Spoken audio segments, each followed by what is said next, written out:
सत्संग यानी कि सत्य का संग। जी हाँ, आगरा में राधा स्वामी सत्संग, जहाँ हजारों लोग अपनी आस्था को लेकर आते हैं और वहाँ सेवाएं देते हैं। लेकिन एक हमारे साथ महिला हैं, ये जो आरोप लगा रही हैं कि जो राधा स्वामी आगरा सत्संग है वहाँ कहीं ना कहीं भ्रष्टाचार हो रहा है, वहाँ कहीं ना कहीं उत्पीड़न किया जा रहा है। तो हमारे साथ हैं, एक क्या नाम है आपका? मेरा नाम है रूही सत्संगी। मैं राधा स्वामी सत्संग दयालबाग आश्रम से हूँ, खानदानी अनुयायी हूँ। आप ये अजीब तरीके से आज यहाँ प्रदर्शन कर रहे हैं, मजीरा बजा रहे हैं, क्या कारण है?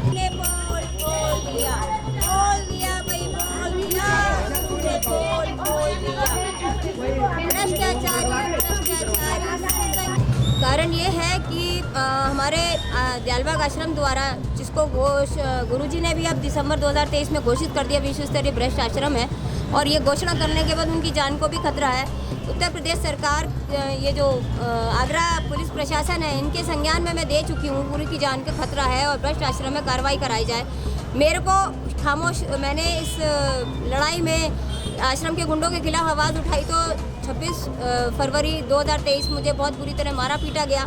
यहाँ के पद का, मैंने आश्रम के पद का ये सोच के कि जब पद आ जाएगा तो अधिकार आ जाएगा तो हम आश्रम से गलत कृत्य बंद कर पाएंगे। हमने पर्चा भरा जो कि गुरुजी के संज्ञान में नहीं दिया गया और हमें मारा गया कि यहाँ से चले जाओ। हम नहीं माने, जहाँ से आई हो चले जाओ। हम गाजियाबाद से आए थे तो हम नहीं माने तो हमें मारा गया और बलात्कार की कोशिश कोइयाघाट रोड पे खुलेआम रोड पर करी गई। आपके साथ की गई थी बलात्कार की कोशिश? बलात्कार की और जान से मारने की कोशिश करी गई थी, जिसके गवाह तो गाँव वाले भी हैं और हमारे सत्संग के भी हैं। लेकिन आप देख रहे हैं जो पुलिस और प्रशासन पे हाथ उठाता है उसके खिलाफ आम आदमी की क्या हिम्मत होगी कि वो आगे गवाही दे। गवाही की हमें ज़रूरत भी नहीं है, हमारे पास खुद अपने बहुत सारे साक्ष्य हैं। अब 2024 जनवरी से राष्ट्रपति आदेश है यूपी सरकार चीफ सेक्रेटरी को इस आश्रम के खिलाफ मेरी याचिका पर, स्पष्ट याचिका पर, जैसा कि राष्ट्रपति ने घोषित किया, स्पष्ट याचिका है, खिलाफ कार्रवाई की जाए। तो यूपी लखनऊ से भी उत्तर प्रदेश सरकार की तरफ से कोई कार्रवाई अभी तक नहीं हो रही है और आगरा कमिश्नरेट का कोई भी अधिकारी मेरी कोई भी शिकायत और कोई भी कंप्लेंट FIR लेने को राजी नहीं है। यहाँ एक तरफ मोदी जी कह रहे हैं कि महिला सशक्तिकरण की बात करते हैं, योगी जी भी बात कर रहे हैं, महिला सम्मान की बात कर रहे हैं, तमाम कानून यहाँ बनाए गए हैं, तो आपको नहीं वो न्याय मिल पा रहा है क्योंकि आप भी एक महिला हैं? यही बहुत अफसोस की और हैरानी की बात है कि योगी जी का डर, हम आगरा पुलिस कमिश्नरेट के किसी अधिकारी में योगी जी का डर तो नहीं है। ये बहुत ही निराशाजनक बात है। और क्रिमिनल्स तो बाहर राक्षस घूम रहे हैं जो उत्पीड़न देते हैं, समाज में करते हैं, क्राइम करते हैं। लेकिन दिल जब टूटता है, जब इंसान टूटने जाता है, जब हमारे जो न्यायपालिका के जो ये डिपार्टमेंट बने हुए, वहाँ से हमें न्याय नहीं मिलता और नारी सशक्तिकरण में भी मुझे न्याय नहीं मिल पा रहा है। अभी 2024 जुलाई में नए कानून बने थे कि आप FIR कहीं से भी करा सकते हैं, तो हम उस चीज़ का फ़ायदा उठाते हुए DCP सोनम के पास गए थे, जो कि DCP सूरज राय के एक्चुअली सीनियर हैं। तो उन्होंने कहा अगर मैं उनके एरिए की FIR कर दूंगा तो वो नाराज़ हो जाएंगे। तो उनको समझना चाहिए कि भाई यहाँ आप आपसी रिश्ते निभाने के लिए नहीं बैठे हैं और अगर आपको ऑब्जेक्शन है तो आप कमेटी को नए अमेंडमेंट्स के लिए, नए कानूनों के लिए आपत्ति वहाँ जताएं। क्या करती थी आप और कब यहाँ आगरा सत्संग में आई और क्या सोच कर आई थी? ये मैं एक्चुअली समाज सेवक थी। मैं तो गाजियाबाद में काम करती थी, राष्ट्रीय सैनिक संस्था की सचिव के तरह से। वहाँ पे ही सत्संग करते थे, राधा स्वामी की वहाँ सत्संग की ब्रांच है।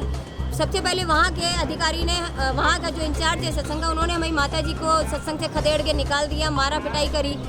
तो वो चाहते थे कि मैं सत्संग आना बंद कर दूं क्योंकि मेरा कार्य वहाँ के सत्संग के लोगों ने देखा हुआ था, मुझे चाहते थे, उन्हें डर था कि लोग मुझे ना चुनने आने वाले इलेक्शन में। तो उन्होंने हमारे साथ मारा पिटाई शुरू करी, जिसके संज्ञान में लेते हुए यहाँ की सभा ने काउंसलिंग कराने के लिए हमें बुलाया और मामले को दबा कर शांत कर दिया। फिर धीरे धीरे हमें पता चला कि वो अधिकारी दरअसल गुंडा क्यों है, क्योंकि यहाँ आश्रम में कई सारे गुंडे हैं जो उसे सपोर्ट करते हैं दयालबाग आश्रम के। ये चोला ही आपने क्यों पहना? जिस तरह का ये चोला कहीं ना कहीं बाबाओं का चोला है, ये सिर पे आपने टोपी सिपाही की लगा रखी है, क्यों, इसका कारण क्या है? ये जो रंग है, ऑरेंज रंग है, भगवा रंग है, ये एक साधु का रंग होता है, कहते हैं, ज़्यादातर प्रचलित है। सत्य का रंग होता है, शांति का प्रतीक होता है ये। तो मैं भी इसीलिए, अब क्योंकि ये हम लड़ाई लड़ने चले हैं, तो हम भी अब एक साधु की तरह बिना हम घोषित कर रहे हैं एक तरह से कि हमें कोई लालच कोई वो नहीं है। अब हमें ताकत मिले इस रंग से, इस भगवा रंग में ताकत होती है, भाव होते हैं, तो हम इसको पहन के चलते हैं। और ये बात रही कि ये जो हमने कांस्टेबल की टोपी लगाई है, इसलिए लगाई है क्योंकि जितनी भी लड़ाइयाँ आर्मी और मतलब हमारे ये पुलिस प्रशासन वाले करते हैं और जितने भी कार्य करते हैं, उसमें सबसे सशक्त जो होता है सैनिक होता है, जो चोट खाता है, आगे लड़ाई करता है, कार्य करता है। इसलिए हमको एक आम कांस्टेबल के सैनिक की तरह हमको हिम्मत रहे, इसलिए हमने ये सैनिक की टोपी पहनी है। महिलाओं के सशक्तिकरण के लिए, महिलाओं के सम्मान के लिए, महिलाओं की सुरक्षा के लिए योगी जी ने, मोदी जी ने तमाम कानून बना रखे हैं। लेकिन आपने ये पोस्टर लगा रखा है जिसमें कई चोटें हैं, काफ़ी चोटिल महिला हैं। ये महिला कौन है और ये चोटिल किसने किया है?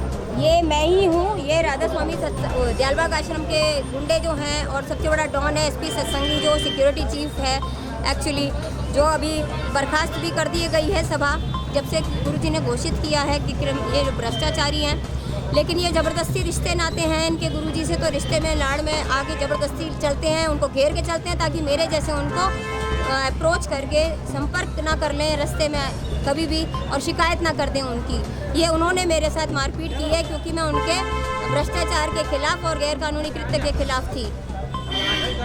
महिला के साथ अत्याचार, उत्पीड़न और मारपीट की घटना जिस तरह से ये बता रही हैं कि इनके साथ बलात्कार की भी कोशिश की गई, ये वास्तव में अपने आप में निंदनीय है। क्योंकि एक सत्संग के जो संस्था के संचालक हैं, सेवादार हैं, वो इस तरह की घटनाओं को अंजाम दे रहे हैं। ये एक अलग बात है कि तमाम बावाएँ जेल में हैं, भ्रष्टाचार के में जेल में हैं, बलात्कारी के जेल में हैं। लेकिन आगरा सत्संग में अपना एक साफ़ सुथरा माहौल, ये लोग दावा करते हैं साफ़ सुथरा माहौल, लेकिन इन महिलाओं की माने तो कहीं ना कहीं यहाँ भी एक कुकत्र किए जा रहे हैं, यहाँ भी कहीं ना कहीं उत्पीड़न किया जा रहा है। लेकिन जिस तरह से आप अपनी मांग उठा रही हैं, लंबे समय से मांग उठा रही हैं, अब तक क्यों नहीं सुना गया है और क्या चाहती हैं आप?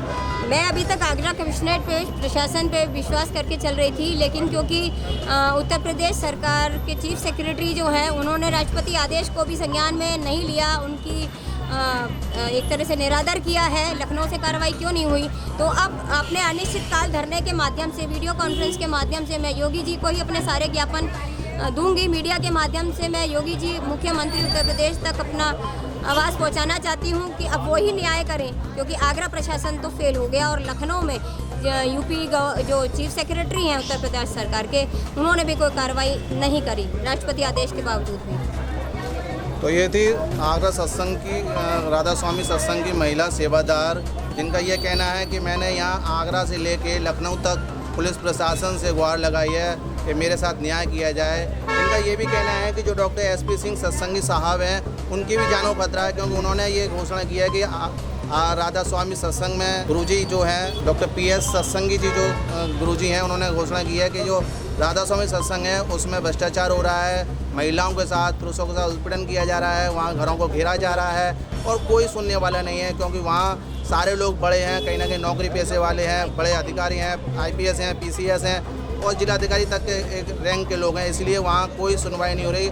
लेकिन महिला का ये कहना है कि मैं अब अनिश्चितकालीन क्या कहते हैं न्याय की मांग पर बैठी हूँ। मैं ऑनलाइन शिकायत करती रहूँगी जब तक मुझे न्याय नहीं मिल जाता, जब तक आगरा राधा स्वामी सत्संग की कहीं ना कहीं पोल नहीं खुल जाती, सील नहीं हो जाता, तब तक मेरी लड़ाई जारी रहेगी। लेकिन फिलहाल देखना ये होगा, जो योगी सरकार लगातार ये दावे कर रही है कि नारी सशक्तिकरण की बात करती है, नारी सम्मान की बात करती है, नारी सुरक्षा की बात की, लगातार ये बात की जाती है कि हम नारियों के सम्मान के लिए हमेशा तत्पर हैं। तो अब देखना ये होगा कि इस राधा स्वामी सत्संग की जो सेवादार महिला हैं, इनको न्याय कब मिलेगा। 7 इंडिया न्यूज़ के लिए भगवान सिंह के साथ गीतम से।